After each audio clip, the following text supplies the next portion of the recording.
alamin. Wassalatu wassalamu ala sayyidina maulana Muhammadin wa ala alihi wa sahbihi ajma'in, amma ba'd. Rabbi yassir wa la tu'assir, Rabbi tammim bil khair.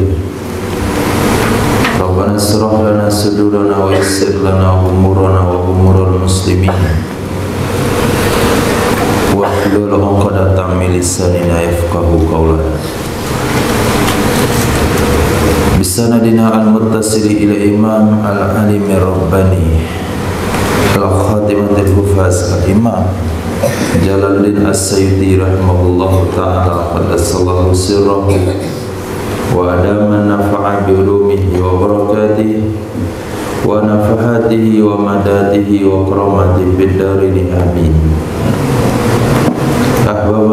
Ahbabana billah hadanallahu wa iyyakum ala huda wa taqwa. Nomor hadis 6972. Hadis terdapat dalam Sunan Abi Daud, Imam Nasai dan Imam Ibnu Majah dari sahabat Sayyidina Umar bin Khattab radhiyallahu an. Hadis hasan. Karena ada ya Nabi sallallahu alaihi wasallam yata'awwad, berlindung ya Nabi, min khamsin, dari 5 perkara.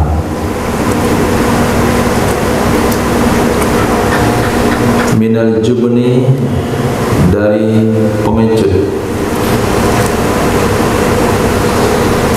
Wal bukhli, dan kikir. Wasu'il umur, dan yang jelek usia. Atau sifat pada mausuf, usia yang jelek. Kapan usia yang jelek? Ketika setiap orang menginginkan kematian kita, itu usia jelek. Orang ngomong, orang-orang bahkan keluarga dekat, kapan matinya? Kenapa? Kenapa? Karena nggak produktif lagi. Kalau tidak produktif, nggak terlalu masalah. Ini sudah banyak menyusahkan. Nah, sebetulnya keluarga yang betul-betul mencintai itu nggak ada. Bohong, omong kosong. Tidak ada yang makhluk yang betul-betul mencintai itu, tidak ada. Anak sekalipun, orang tua sudah lumpuh di kasur 3 tahun,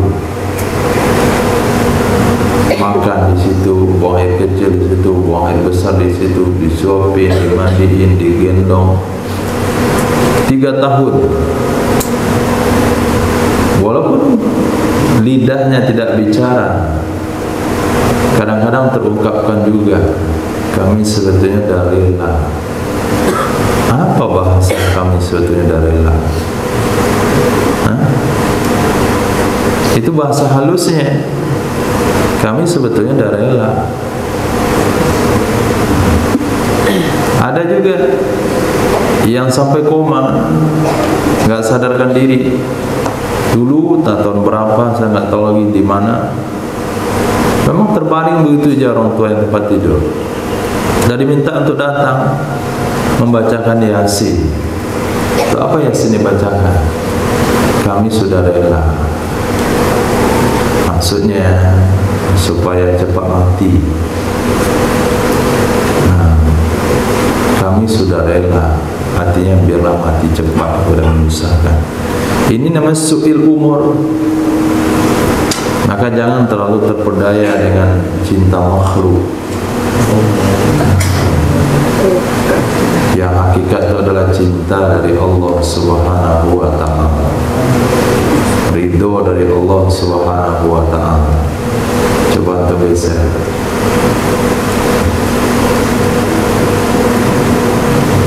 jangan pernah lagi ada di situ. Nah, jadi bohong pecinta makhluk. Maka jangan terlalu berambisi mendapatkan cinta dari makhluk, tapi cinta dari Allah Subhanahu wa ta'ala.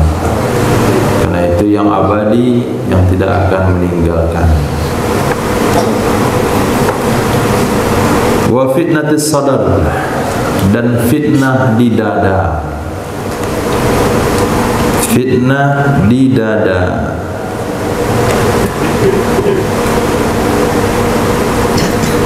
Artinya perkara yang menjadi ujian dan cobaan di dalam dada, dengki.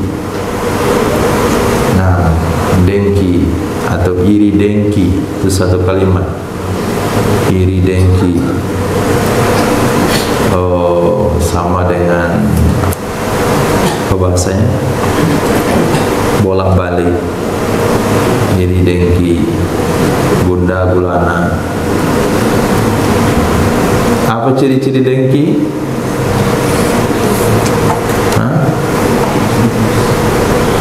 Ciri-ciri dengki, mobil puso yang mendaki, angoknya yang sasak, yang sasak. Tuh, ayam yang batalu, ikunya yang padi. Tuh, ciri-ciri orang iri dengki.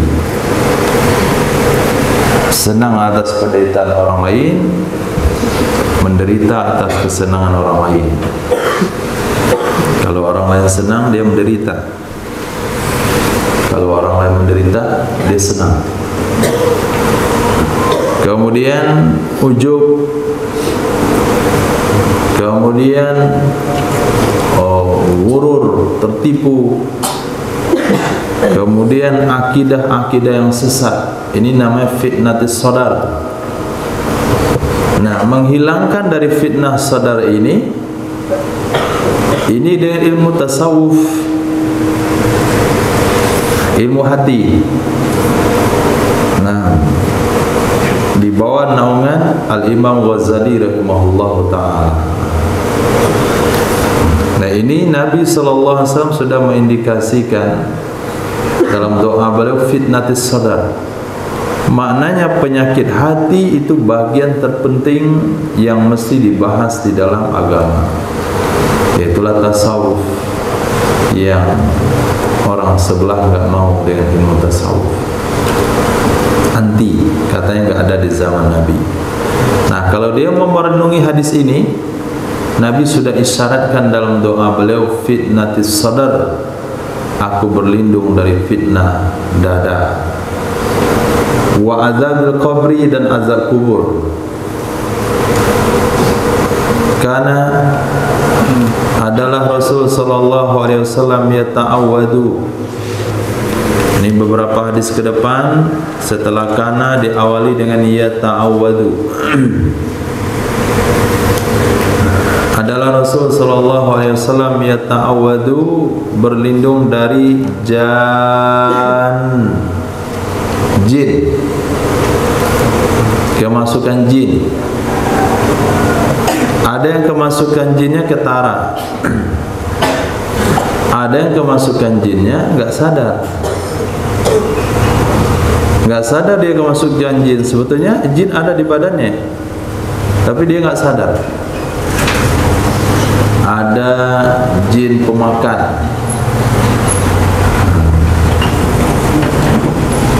itu hobi makan, itu jin pemakan. Ada jin pengantuk, ada jin nggak mau zikir.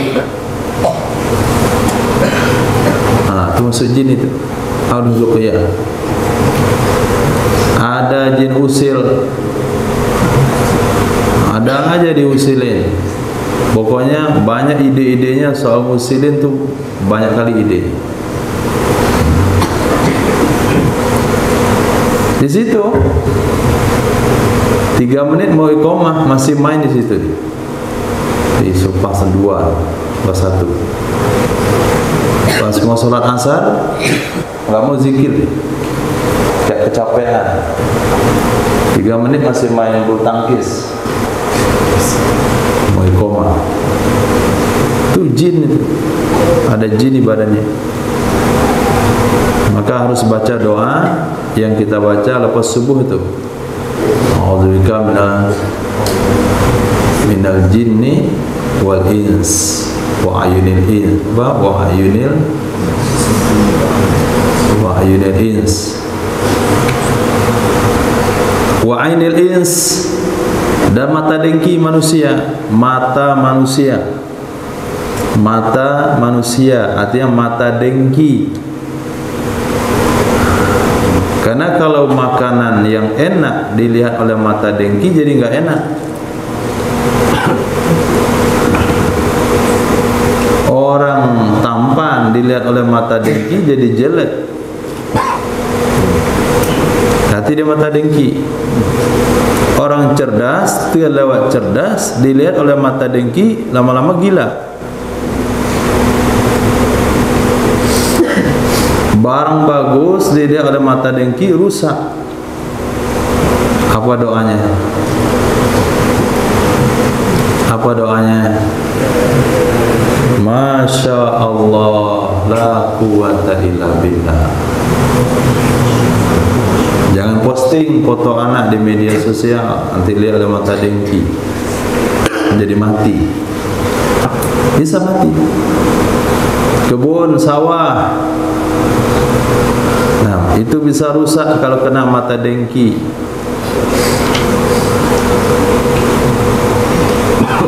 Pagi kita lihat subur padinya, alhamdulillah subur. Semua orang lewat situ, ini bagus padinya nih, ini bagus padinya. Semuanya ngomong bagus. Dari sekian yang ngomong bagus itu ada yang dengki. Akhirnya padinya lebat buahnya tapi nggak ada isinya. Kenapa ya? Selebat itu buahnya kok hasilnya dikit. Berarti sawahmu udah kena mata dengki. Maka perlu berdoa setiap hari berlindung dari mata dengki. Apa doa yang kita baca?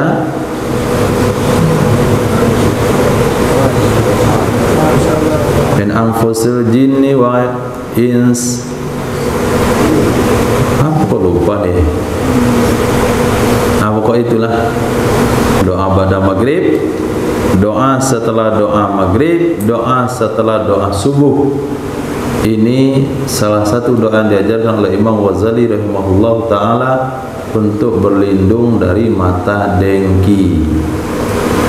Nah kadang-kadang jerawat tumbuh gara-gara dilihat oleh mata dengki. Nah nanti bergaya bercermin, oh udah mulai tampan.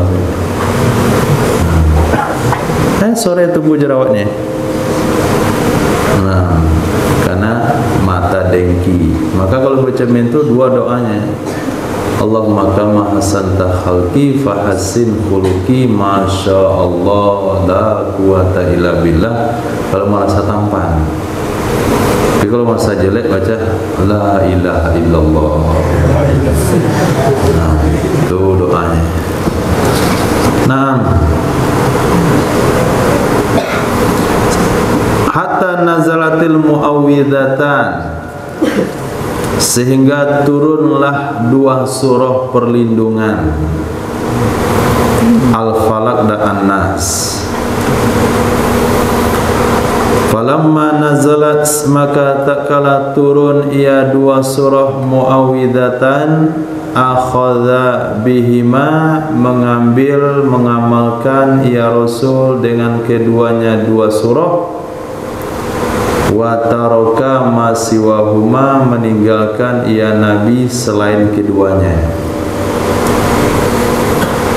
Berarti perlindungan dengan muawwidatan itu lebih mujarab daripada ayunin nas, anfusil jinni wa ayunil ins. Itu lebih mujarab lagi muawwidhatan. Maka kalau punya barang-barang bagus nih, baru beli mobil baru, takut kena mata dengki, bacakan Al-Falaq An-Nas ke air, siram mobilnya. Oh, ini berarti dilimaui itu bahasanya, limauan.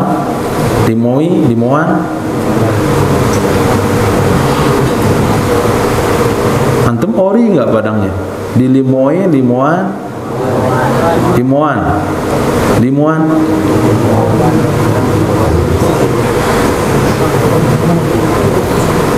Kalau ada orang antum kasih 4 buah, katanya limuan aja.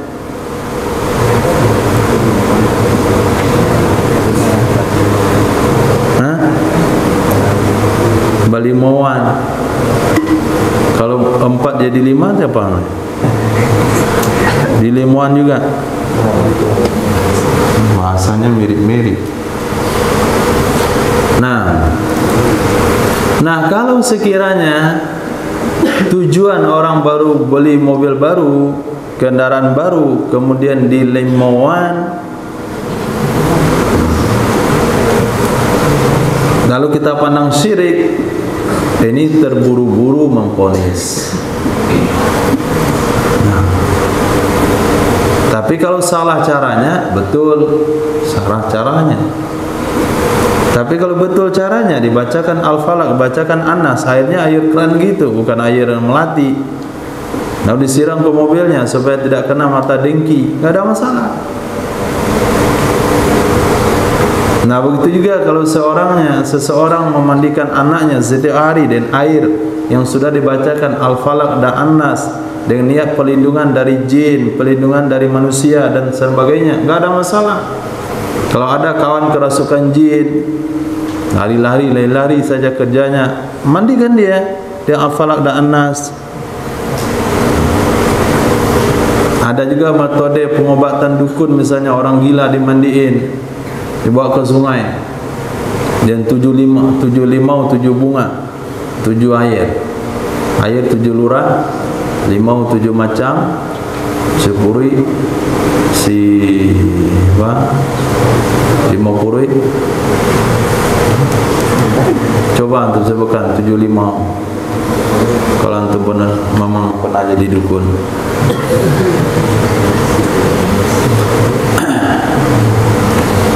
Nah, ya memang agak mirip.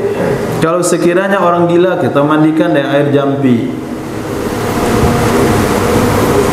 ini sudah baca, sudah minum air 30 juz, nggak mampan-mampan, jangan diminum lagi, dimandikan lagi.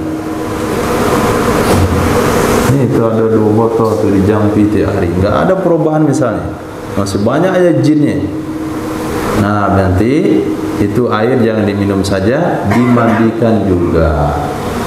Nah, karena Nabi SAW, nah ketika turun 2 surah ini, Nabi cukupkan dengan 2 surah ini. Nah, medianya banyak, medianya dibaca, dibacakan, disimpankan, atau dijadikan jimat. Karena ada hadis yang kemarin sudah saya catat sama antum, ketika Nabi mengajarkan beberapa doa perlindungan, lalu sahabat bertanya bagaimana dengan anak-anak kami yang belum bisa membaca. Nabi sabdakan, kalian tulis dan ikatkan samanya, ikatkan sama anak tersebut, gantungkan sama anak tersebut. Ini dari jimat. Nah, bisa dengan media seperti itu, bisa juga dengan media dibacakan ke air, airnya diminum, airnya dimandikan atau dilimauan. Nah, jadi jangan buru-buru bilang salam dulu. Hadis sahih riwayat Imam Tirmizi, Imam Nasai, Imam Ibnu Majah. Karena adalah Nabi SAW yata'awwadhu, berlindung ia Nabi, min mautil faj'ah, dari mati tiba-tiba. Nabi berlindung dari mati tiba-tiba, mati mendadak. Nah, yang mendadak begini nggak bagus. Termasuk kayak mendadak. Ini juga nggak bagus. Orangnya cepat sombong. Oh, kayak mendadak. Ada mati gara-gara kayak mendadak. Nggak terima oleh akalnya. Langsung konslet, pecah urat sarafnya, mati. Bapak menang undian hadiah 5 miliar, kasih uang sama dia 5 karung, mati dia, nggak terpikir oleh otak. Yang Nabi senang bagaimana cara matinya? Karena yu'jibuhu, adalah Sayyidina Rasul sallallahu alaihi wasallam, yu'jibuhu, menyenangi, membuat senang akannya Nabi, ayyam radha, bahwa sakit ya Rasul, bahwa sakit ya Rasul, qabla ayyamut, sebelum bahwa meninggal ya Rasul. Ini yang senang, yang disukai oleh Nabi. Sakit dulu, kemudian meninggal. Sakit, antum pengennya berapa hari sakit baru mati? Nah, 2 hari. Nah, 2 hari takutnya nanti nggak ingat mati. Agak lama dikit lah. Nah, pertama hapuskan dosa. Yang kedua ada persiapan mengosongkan kampung tengah. Nah, jangan sampai waktu meninggal itu sedang enak-enaknya makan. Jadi ketika mandiin susah orang jadinya, banyak yang keluar. Ini apa aja yang mau makan nih? Bukja ini. Nah, susah jadi orang meninggal, orang mandiin. Tapi kalau 7 hari dia sakit, nggak makan-makan, oh itu orang mandiin senang. Kenapa? Waktu pencet perutnya nggak ada yang keluar. Kok nggak keluar-keluar ya? Kata kawannya, apanya yang keluar? 7 hari ini orang nggak makan. Nah, itu satu, ngosongin perut. Yang ketiga, persiapan amal sebelum mati. Mikir-mikir dosa dulu, istighfar sebelum mati. Kemudian dikunjungi kawan-kawan. Jadi bukan kita yang datang minta maaf, tapi orang tu yang datang menjenguk kita sakit. Jika kita dijenguk, kita bilang maafin saya ya kalau saya meninggal. Jadi banyak keuntungannya sakit sebelum mati itu daripada mati mendadak. Tadi malam masih main domino, bong. Pagi ini pengumuman innalillahi wa inna ilaihi raji'un. Telah berpulang ke rahmatullah. Belum tahu ke rahmatullah, cuman harapannya ke rahmatullah. Pakai ke neraka Allah nggak tahu juga. Pokoknya yang nggak sholat pun bilang ke rahmatullah. Gimana kamu tahu dia pulang ke rahmatullah? Bisa saja ke laknatillah. Tapi doanya begitu. Nah, semoga dia berpulang ke rahmatullah. Tapi belum pasti itu. Harapannya begitu. Apa kata kawannya? Siapa meninggal? Tadi malam baru main domino. Nah, kan? Kapan dia tobat kematinya tiba-tiba? Hah? Nggak sempat.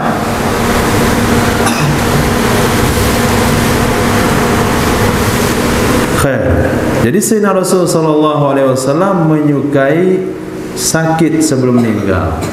Dan Nabi sakit parah 3 hari sebelum meninggal. Sampai Nabi pingsan, sadar. Dan bagi Rasul itu nggak perlu aba-aba seperti itu. Nabi siap dalam kondisi apapun, dalam keadaan apapun. Tapi sebagai contoh bagi umat, inilah cara meninggal yang bagus, yaitu sakit dulu.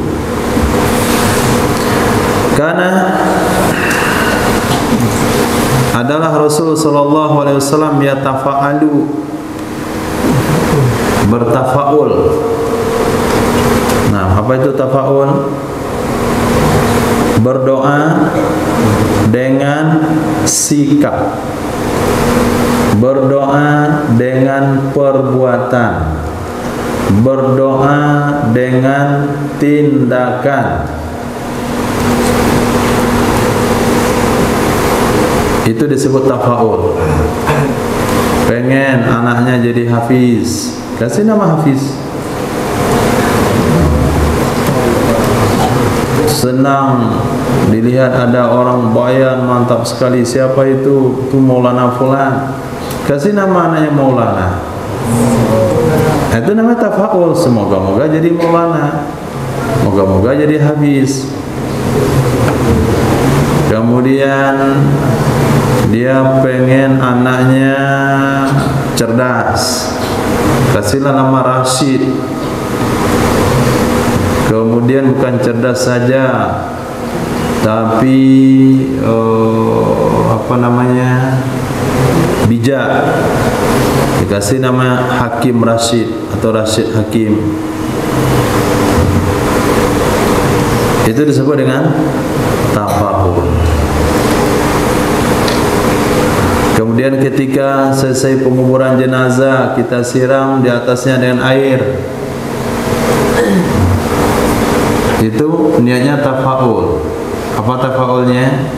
Sebagaimana air ini membasahi tanah-tanah yang ada di atasnya, semoga jenazah di dalam juga dikucuri dengan rahmat Allah Subhanahu wa taala. Kenapa pilihannya air?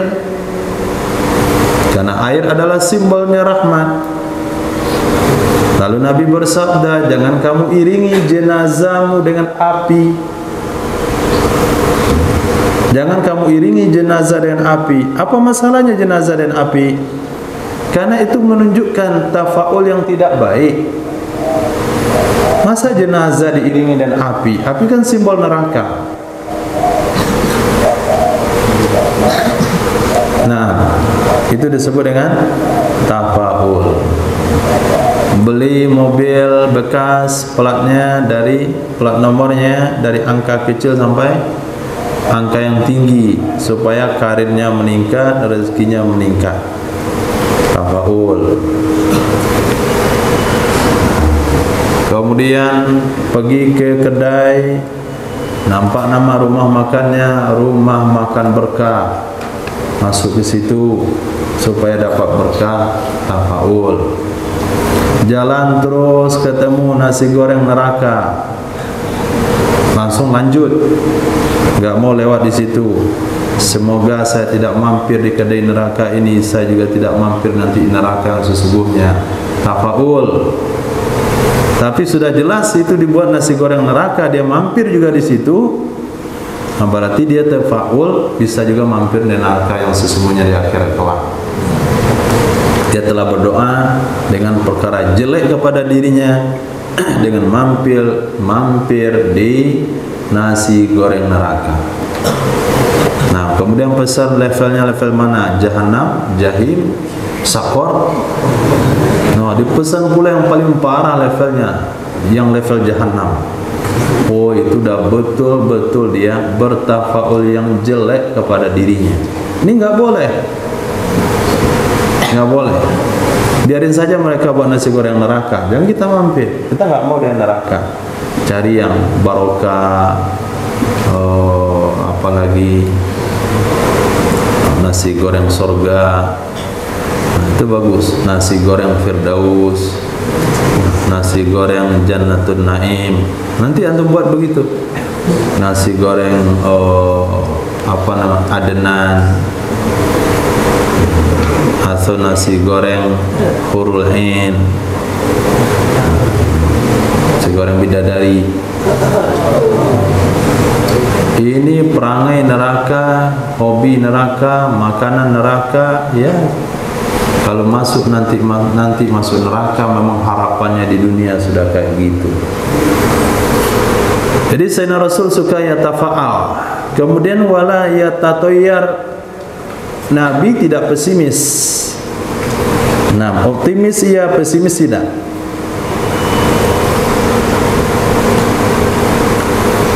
Wa kana adalah Sayyidina Rasul yuhib Ibrahim, bagus itu. Abdurrahman, tapi perangannya nggak kayak Abdurrahman. Yang udah nih, atau yang ke depan. Abdurrahim,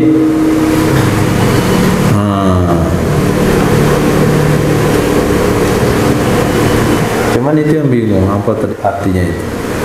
Delano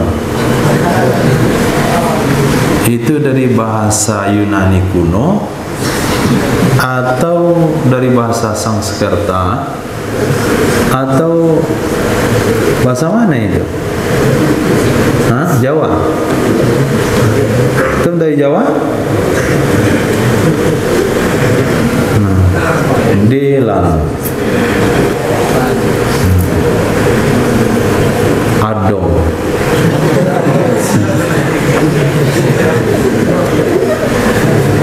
Itu nama-nama canggih namanya. Termasuk juga nama bagus tapi kategorinya canggih. Nah, sampai ahli bahasa bingung mencari terjemahannya.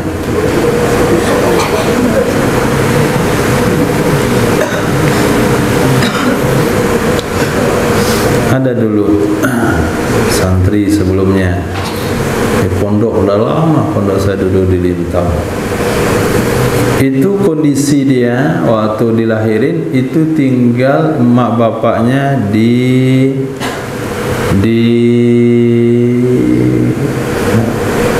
rumah sawah itu. Nah, rumah-rumah yang di sawah. Asbab dia lahir di situ, mak bapaknya tinggal di situ, kasih ujung namanya Derita.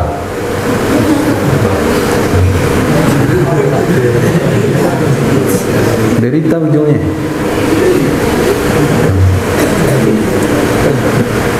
Janganlah dikasih, diabadikan yang enggak bagus begituan. Kasihlah namanya, kalaupun namanya apa misalnya, villa misalnya. Walaupun lahirnya di tempat yang sederhana, kasih nama villa ujung atau singgasana.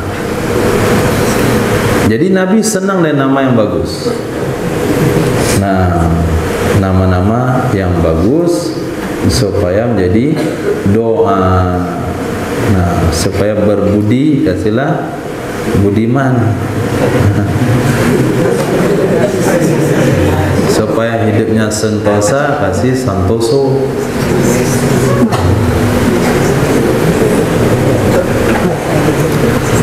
Karena adalah baginda Rasul sallallahu alaihi wasallam yatamassalu bisy'ri. Nabi itu berandai-andai dengan syair. Nah, Nabi berandai-andai dengan syair. Nah, ini dalil orang Minang berpetatah petitih. Nah, ini dalilnya. Catat orang Minang. Besar pasak daripada tiang. Nah, apa artinya? Besar pasak pada tiang apa artinya? Ini betul-betul enggak Minang lagi antum. Apri apa artinya? Hah?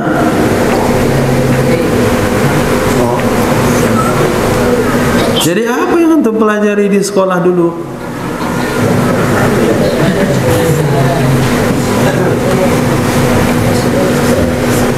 Apa artinya? Farid, Rafid, tes. Hah? Enggak tahu. Irfan. Ya Karim, model inilah makhluk mana caranya. Jadi tambah pendidikan satu lagi. Nah, budaya alam Minangkabau. Harus belajar bom untuk sini.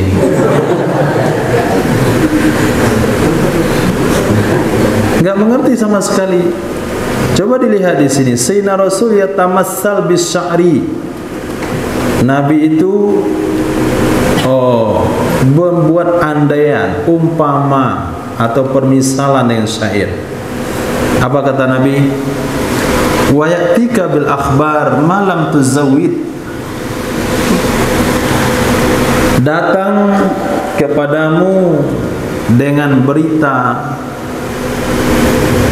membawa kepadamu, datang kepadamu dengan berita malam tuzawwid, orang yang tidak kamu kasih bekal,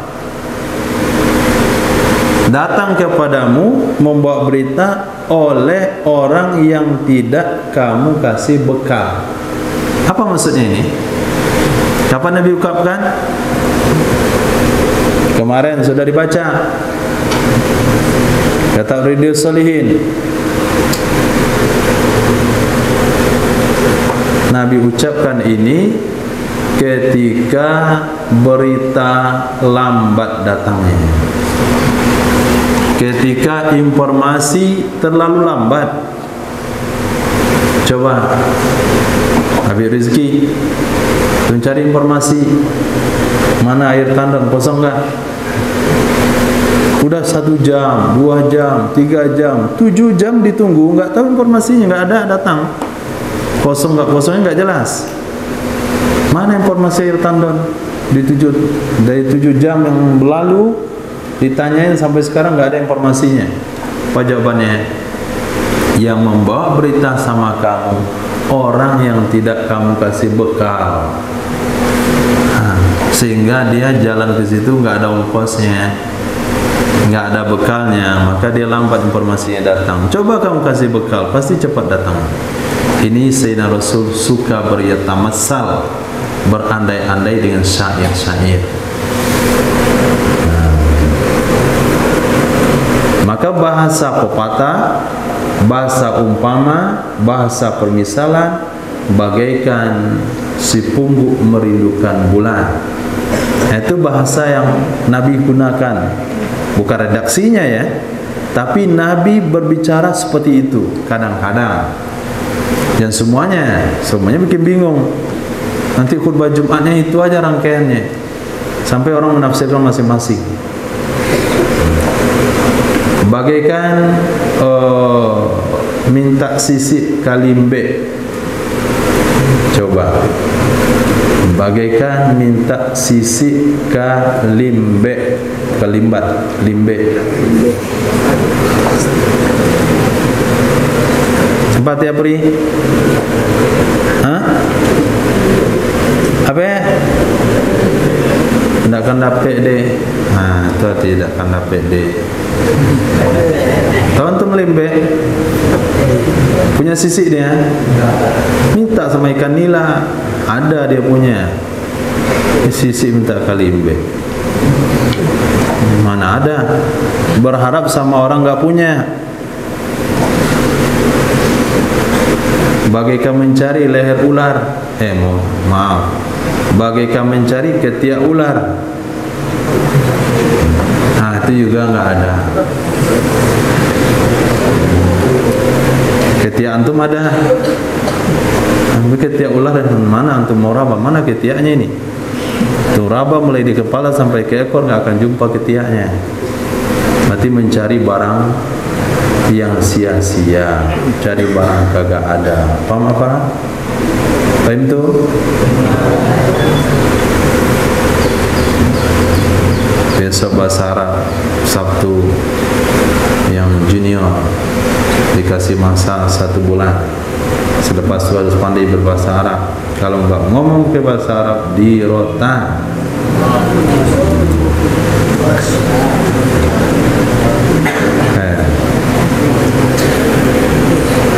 Karena ada ya Rasul ya tamassalu, hadis tadi hadis sahih bukan dhaif, di bawah juga hadis sahih. Karena adalah Nabi sallallahu alaihi wasallam ya tamassalu, berandai-andai bihadzal bait, dengan ini syair. Kafa bil islami wasyaibi lil mar'i nahiya. Cukup dengan Islam dan uban bagi manusia sebagai yang melarangnya. Cukup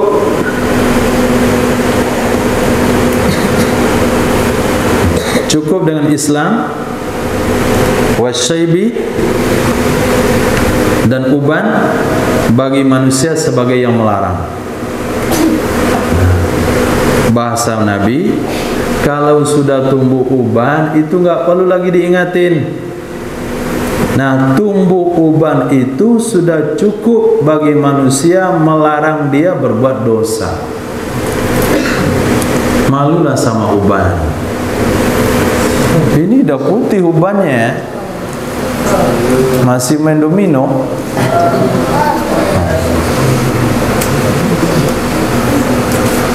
Gak ada lagi rambut yang kelihatan, masih tetap gak sholat. Maka kata Nabi, ubanmu itu sudah cukup melarangmu. Insya Allah, usia 50 tahun, ubanan semuanya, pakai celana jin, baju kaos, kemudian sisir keluar di belakang kantong lepisnya. Mau kemana kek? Malam minggu.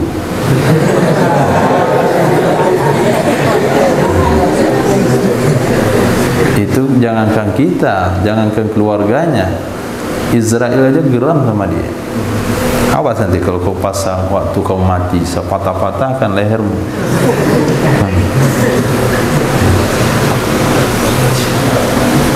Karena adalah Nabi SAW yatanawwar. Yatanawwar apa artinya? Hah? Yatanawwar, nawwara yunawwiru, tanawwara yatanawwaru.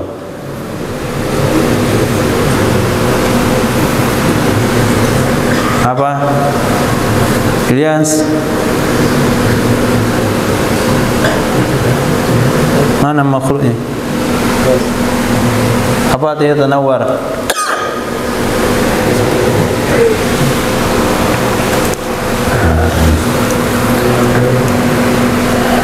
Bukan daripada nawar, tapi daripada nuroh.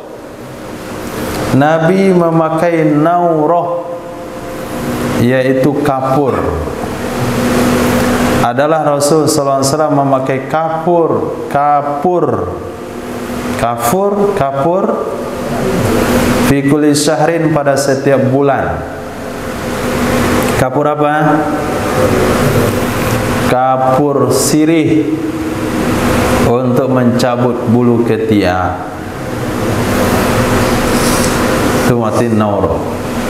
Jadi cabut bulu ketiak menggunakan kapur itu sunnah. Itu cabutnya pakai apa? Hah? Pinset? Enggak sunnah itu. Nah, ribet dia. Satu-satu dicabut.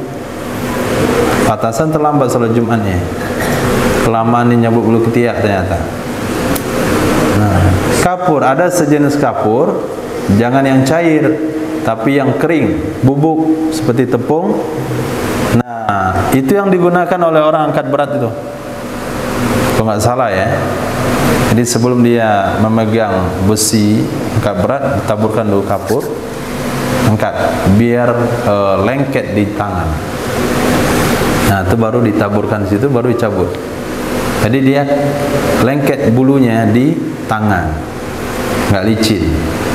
Nah, Nabi gunakan itu sekali sebulan.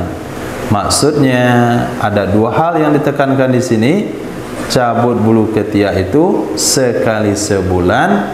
Kemudian media yang dilakukan oleh Nabi yaitu media kapur. Kita bahasanya kapur, itu sama? Kapur soda. Mengerti nggak dengan barang yang disebutin? Pernah pakai? Beli 10.000 dapat 1 karung. Wa yukallimu azfarahu, dan Nabi memotong kukunya. Yukallimu, memotong kukunya. Di sini menggunakan bahasa qallama yukallimu, ada juga maknanya menggunting. Nah, memotong kuku dan gunting kuku itu sudah diprediksi dalam hadis. Itu pemakaian benda yang tepat dalam motong kuku. Gunting kuku itu pemakaian benda yang tepat. Kenapa? Karena bahasa hadisnya yuqallim, memotong, menggunting kukunya. Fi kulli 15, pada setiap 15 hari. Ini batas minimal. Batas minimal. Karena adalah baginda Rasul sallallahu alaihi wasallam yatawaddau inda kulli shalah, berwudu setiap kali mau salat, walaupun wudu sebelumnya tidak batal. Tapi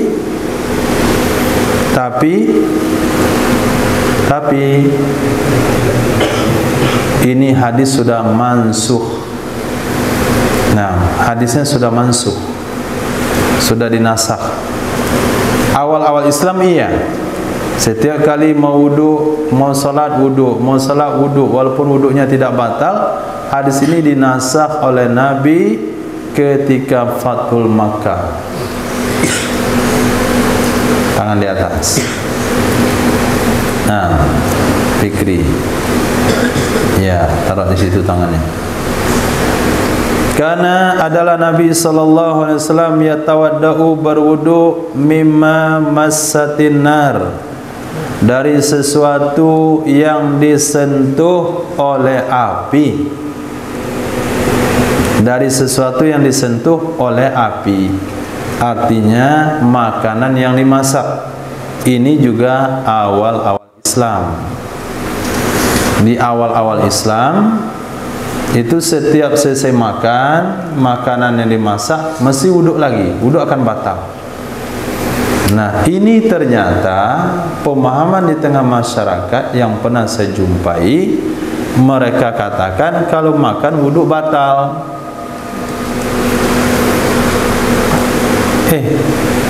Kenapa langsung salat? Kamu kan sudah makan. Jadi kita bingung. Kalau sudah makan nggak boleh sholat. Oh, ternyata pemahamannya kalau makan batal wudu. Kalau makan ulang wudu lagi. Ternyata hadis itu pernah sampai ke nenek moyang kita. Tapi informasinya nggak lengkap. Hadis itu mansukh. Atau ulama-ulama sebelumnya menyampaikan hal ini atas jalan afdoliyah. Memang sebaik-baiknya kalau sepas makan wuduk lagi baru sholat. Nah, itu ternyata yang disampaikan ke masyarakat. Jadi ulama dulu sangat bagus metodenya. Dia tidak menyampaikan khilafiyah, dia tidak menyampaikan pendapat lemah, dia tidak menyampaikan ini pendapat ada orang yang berpendapat musik itu halal, nggak menyampaikan begituan. Tapi yang mereka sampaikan kepada masyarakat waktu itu pendapat terbaik. Di antaranya apa? Makan batal wudu. Sehingga saya bingung ketika selesai makan mau sholat, dibilang kenapa nggak ulang wudu? Kan udah makan. Kita belajar juga bingung. Saya rasa nggak ada kan batalkan wudu ke makan. Mana pula ini nenek terdapat dia kalau udah makan nggak boleh sholat. Oh, ternyata dari hadis ini. Ternyata metode ulama-ulama kita dulu nggak ada waktu untuk masyarakat belajar banyak. Mereka sampaikanlah poin-poin agama yang unggul-unggulnya, yang ketat-ketatnya, sehingga makan mesti wuduk lagi, walaupun itu sunnah. Nah, hari ini katanya mereka cerdas dan pintar, khilafiyah dibuka di tengah masyarakat. Nah, pendapat lemah diangkat, akhirnya masyarakat yang sudah jauh dari agama bertambah jauh. Ini fikih dakwahnya harus dibetulkan. Nah, metode dakwah harus dibetulkan. Ada namanya majelis ilmu, ada namanya majelis dakwah. Kalau antum ditunjuk sebagai dai, dakwanya di markas, di mimbar, itu poinnya adalah membawa umat kepada kehati-hatian. Nah, karena tapi untuk antum ketahui sebagai pelajar agama, hadis ini sudah mansukh, tapi hukumnya tetap sunnah berwudu setelah makan. Karena adalah Nabi sallallahu alaihi wasallam yatawaddau, Nabi berwudu, summa yuqabbilu, kemudian Nabi mencium salah satu istrinya, wa yusalli, dan Nabi mengerjakan salat, wala yatawaddau, dan Nabi tidak mengulangi wudu. Nabi tidak mengulangi wudu.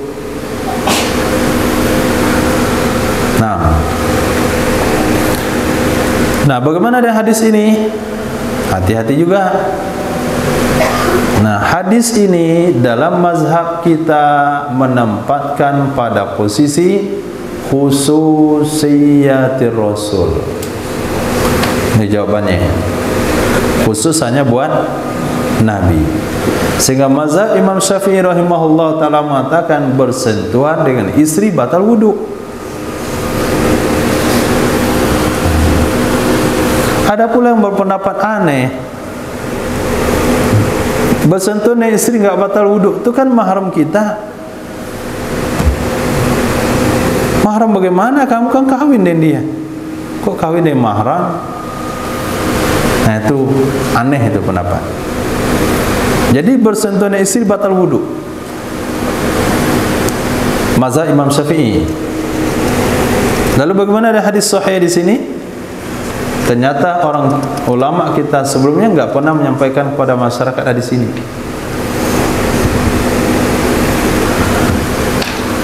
Karena Imam Syafi'i mengambil ihtiyat. Apa bunyi ayatnya? Aula mastumun nisa. La mastumun nisa. Kalau dilihat kepada makna lugha, la masa yulamisu mulamasah, ini maknanya jama'a yujami'u mujama'ah, itu maknanya jima'.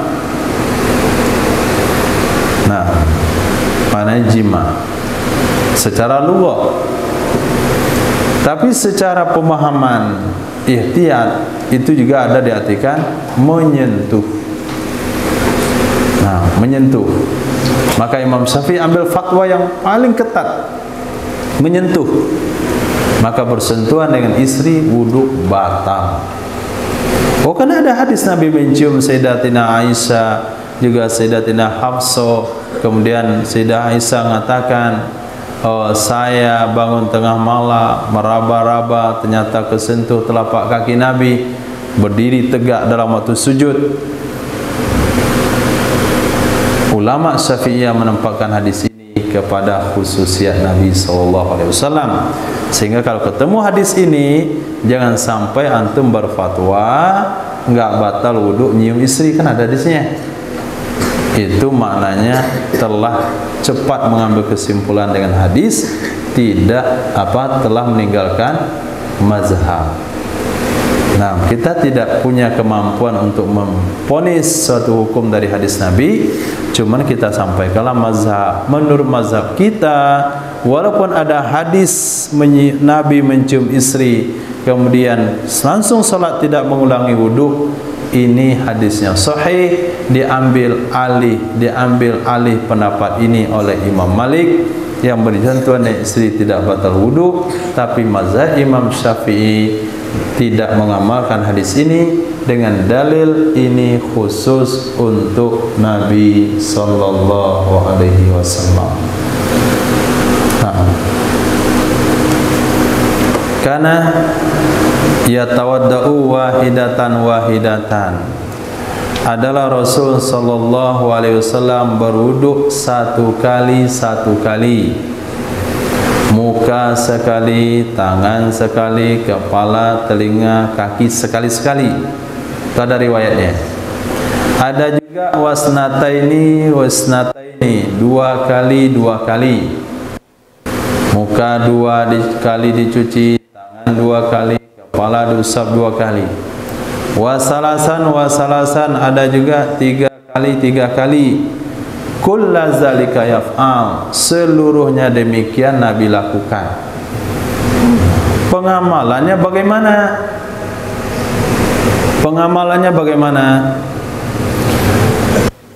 Pengamalan hadis ini bergantung kepada kondisi air. Yang kedua bergantung kepada tujuan wudu.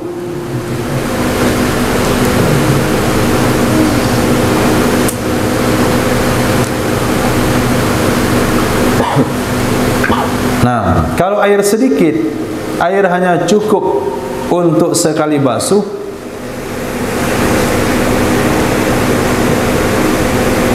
maka kita basuh sekali-sekali saja. Kalau dalam perhitungan antum, air hanya ada untuk sekali basuh sampai selesai, maka haram hukumnya mencuci muka 3 kali. Itu kondisi tertentu. Tapi apabila, maaf, hal ini juga bisa dilakukan berkaitan dengan untuk apa wudu itu. Oh, cuma wudu untuk tidur. Nah, bolehlah wudunya sekali. Muka sekali, tangan sekali, kepala sekali, apalagi mata untuk wudunya untuk tidur. Tapi jangan sampai wudu untuk sholat juga sekali-sekali. Ini kata Sidiki, Deki, Deki. Nah, yang waktu iqamah belum pakai baju, ini tepat sekali. Jadi wudhu itu cepat. Nah, cuci muka sekali, tangan sekali, biar cepat selesainya, enggak masbuk. Ini tidak boleh diamalkan. Tidak boleh. Tidak boleh bukan berarti haram. Karena kita pengen ibadah sholat dengan wudhu yang sempurna. Tapi kalau untuk mengaji misalnya, untuk sabak, untuk manzil, untuk belajar kitab, wudhunya sekali, untuk tidur, untuk masak, untuk main bola, untuk jaga wudhu, untuk olahraga, itu boleh wudhu sekali. Izin sama wasit, mau ke buang satu dulu. Ada antum buang satu di sambil main bola? Waktu main bola izin buang satu ada? Nggak ada. Nah, maka dalam belajar jangan coba-coba buang satu lagi. Nah, selesai dia izin sama Pak Wasit, izin sebentar. Nah, kata wasit stop dulu main. Ada yang buang satu. Selesai buang satu wudhu. Ini mau main bola. Takut nanti kalau cabut nyawa sedang main bola, ya minimal dah berwudhu. Dan dia dikhawatirkan akan dibangkitkan nanti bersama Ronaldo. Itu yang dikhawatirkan. Nah, biar beda dikit dia wudhu dulu. Nah, wudhunya sekali-sekali bagus. Tapi untuk sholat, untuk ibadah khas, yaitu ibadah sholat, wudhu kita jangan yang sekali-sekali, tapi ambil yang 3 kali. Karena adalah Nabi sallallahu alaihi wasallam yatayammamu, bertayamum dengan sa'id. Apa itu sa'id? Tanah berdebu yang suci. Fatayammamu sa'idan thayyiba, bertayamumlah kalian dengan tanah yang suci, mensucikan, bukan dengan kursi mobil, bukan dengan jendela pesawat, bukan dengan sembarangan. Ini tayamum sembarangan. Memang taat saja orangnya. Waktu salat subuh dah masuk di atas pesawat. Karena kalau dari sini terbang ke Papua ke situ, itu maka salat subuhnya masih di atas pesawat. Kalau kita nggak lihat waktu, bisa-bisa ketinggalan salat subuh. Kenapa? Karena kecepatannya pesawat itu menyongsong siang. Air nggak ada. Bagaimana ada air? Kita naiknya malam menuju daerah terbit matahari. Itu semakin cepat. Nah, ada yang lihat tayamum, yang mengantuk ke kepala waktu tidur sekarang. Dia tayamum dengan dinding pesawat. Taruh di sebelah ni kue. Nah, taruh roti tawar. Nah, di sini tisu. Kira dianggap sedang merakit roti mau dimakan. Mau dikasih slide keluar. Atau kasih juga merek botolnya itu gambar coklat. Tempel situ. Kabur. Nah, saat tayamum ganti wudhu, tangan kiri dan kanan, baru sholat. Itu tayamum yang benar, dan itu salah satu alat safar yang mesti dibawa oleh muslim di saat sekarang. Nah, debu halus yang disimpan dalam botol. Nah, lalu bagaimana Nabi bertayamum? Falam yamsah yadaihi, tidak mengusap ya Nabi kedua tangannya, wa wajhahu, dan mukanya, kecuali marratan wahidah, sekali saja. Tidak disunahkan taslis, meniga-niga dalam tayamum. Tayamum ada 3 kali. Sebutkan salah satu sunnah tayamum. A, dengan debu. B, mengusap muka. C, mengusap 2 tangan. D, meniga-niga. E, semua salah. Mana jawabannya? Hah? Masih bilang D? Ini pakak ini. Sudah dibilang tayamum enggak sunnah di 3 kali, masih bilang D. Mana jawaban yang benar? E, semuanya salah. Cerdas cermat itu sampai F bagus. A, B, C, D, F, G, H. Itu biar bingung dia menjawab. Ini sampai E, sampai D lumayan sih. Karena adalah Nabi sallallahu alaihi wasallam yajtahidu, bersungguh-sungguh, fil asril awakhir, pada 10 yang terakhir, 10 terakhir di bulan Ramadan. Di mana antum tahu? Di mananya antum tahu? Di mana antum tahu itu Ramadan? Di alif lamnya. Apa nama alif lamnya? Ahdiz zihni. Ma la yajtahidu, sesuatu yang Nabi tidak bersungguh-sungguh seperti itu, fi ghairiha, pada selainnya 10 akhir. Bukan Nabi enggak sungguh-sungguh di malam pertama, di malam ke-5, malam ke-10 sungguh-sungguh juga, tapi di 10 akhir sangat bersungguh-sungguh. Nah, ini kebalikan antum, saya rasa. Antum bersungguh-sungguh itu di 15 awal. Itu sungguh-sungguh tarawihnya. 2 juz semalam. Imam Super Express. Tapi dah malam 16, malam pertama enggak tarawih. Kenapa enggak tarawih? Terlalu jauh jalan ke Galugua situ. Galugua. Akhirnya capek dia, enggak tarawih.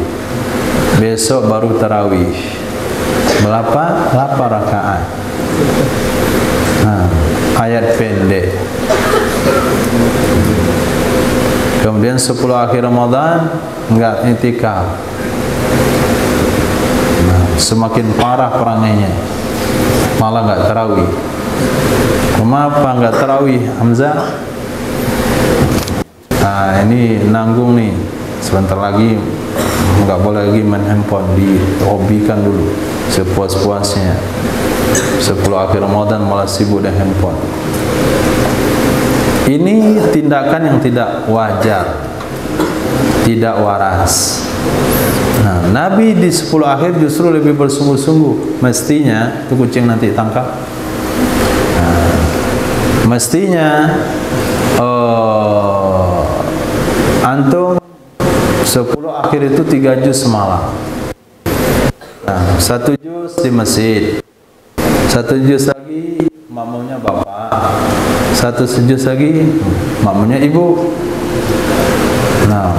Kemudian Kemudian sebelum sahur setoran dulu 2 juz. Nanti selepas subuh setoran lagi 3 juz. Oh, ini betul-betul mujahadah.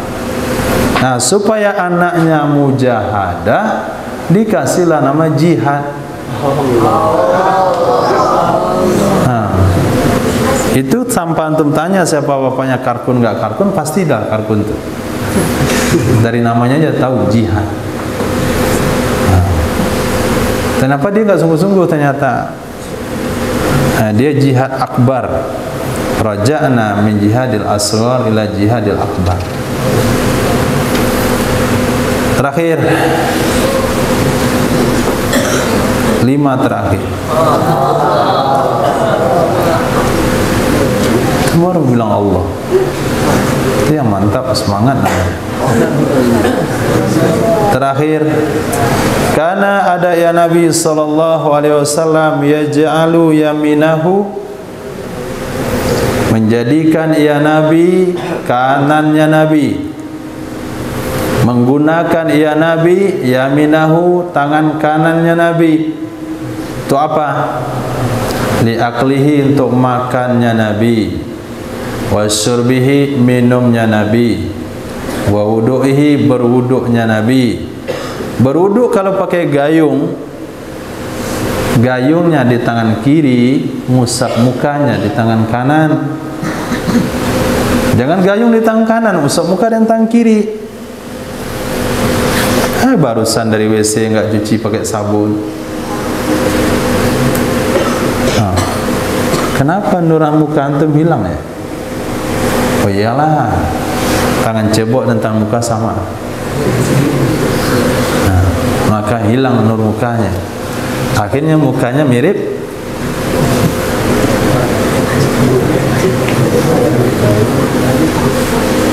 itu jadinya. Nah, mirip dubur karena tangannya sama. Maka Nabi berwuduk dengan tangan kanan. Wasiyabihi, memakai pakaian. Wa akhzihi, mengambil. Wa ataihi, memberinya Nabi. Mengambil sesuatu dari orang, memberikan sesuatu kepada orang. Kemudian memakai pakaian yang kanan dulu, masukkan celana kaki kanan dulu, baru kaki kiri. Nah, baju kanan dulu, baru kiri. Antum pakai gamis bagaimana? Lipat dulu bajunya. Setelah dilipat, masukkan kanan, masukkan kiri, baru masukkan kepala. Nah, kemudian minta tolong sama kawan, turunin dikit belakang. Tolong turunin belakang. Nah, itu kalau perlu bantuan. Nah, bukanya juga sama. Buka dulu yang kiri, baru yang kanan. Kemudian baru lepaskan kepala. Nah, tapi kalau nggak bisa, nanti dicoba pula robek malah ketiak bajunya. Nah, itu minta bantu sama kawan, tarik bagian bawah. Itu untuk yang apa namanya itu, big size. Nah, itu pengecualian. Wasimalahu, dan Nabi menggunakan tangan kiri 5 siwazalik, bagi selain demikian. Artinya bagi perkara-perkara yang hina. Ngutip sampah. Nah, kantongnya di tangan kanan, ngutip sampah dengan tangan kiri. Dia ngutip sampah, kantong di tangan kiri, ngutipnya pakai tangan kanan. Ini kebalik, putar. Tong sampahnya di kanan, ngutipnya di tangan kiri.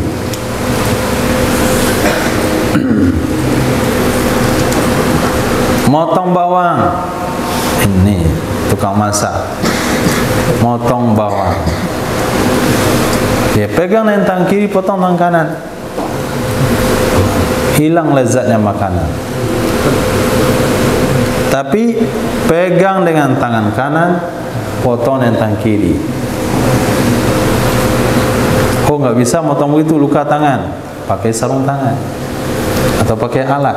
Atau kita sewa kawan-kawan kita yang pakai tangan kiri. Nah, untuk motong bawang itu tangan kiri. Seperti Siapa? Umar. Umar suruh potong bawang. Karena dia bisa tangan kiri gitu. Jadi lebih bersih makanannya. Dipegang dengan tangan kanan, potong tangan kiri, lebih bersih. Tapi kalau nggak pandai jangan dipaksain, latih dulu. Dilatih dulu. Nah, ibu-ibu latih dulu. Memotong dengan tangan kiri, megang dengan tangan kanan. Khair, cukup insyaallah.